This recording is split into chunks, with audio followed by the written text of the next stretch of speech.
কিরে তুই যাস না এখনো? হ্যাঁ, তুই না কইস যে তুই যাবি গা, ডিভোর্স দিবি আমারে। আমি তো ভাবছি তুই গেছস গা, এর লেগে ওরা লইছি।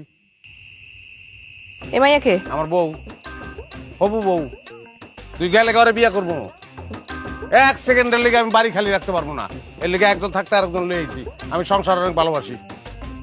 জায়গা তুই জলদি যা।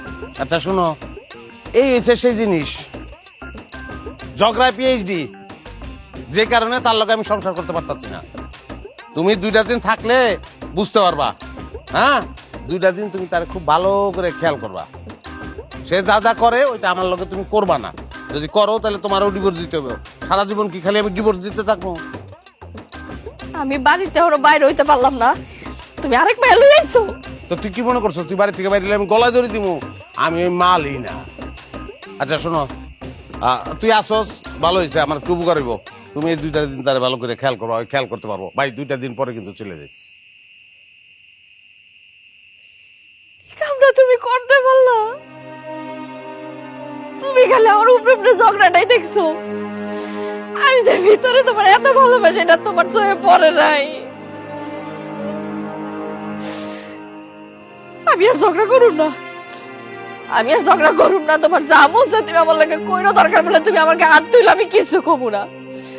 আমার সোনার সংসারটা তুমি নষ্ট করো না। আমি কোনো কাছে যাবো না, আমি তোমার পায়ে ধরে। এগুলি করবি না, পায়ে ধরার কোনো দরকার নেই। আচ্ছা ঠিক আছে, ও যাইব না বাড়ি থেকে। বাড়িতে যাইবো না মানে? যাইব না মানে যাইব না, 2 দিন বেড়াইব। চিনস নাই ওরে? না তো। ও যখন ছোট আসছিল তখন এই বাড়িতে বেড়াইতে চাইছিল। মাম তো ওই ডালিয়া।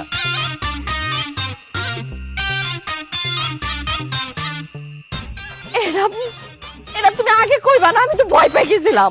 এই ভয়টা তো তোমার চেহারা আমি জীবনে দেখিনি। কোনোদিন তো মুখ দা কও নাই যে তুমি আমার ভালোবাসো, কইতাও না এই ঘটনা না ঘটাইলে। যাওন খাওন দাও, মেহমান আইছে, 3 জনে খাবো এক লগে। আও কেমন আছো?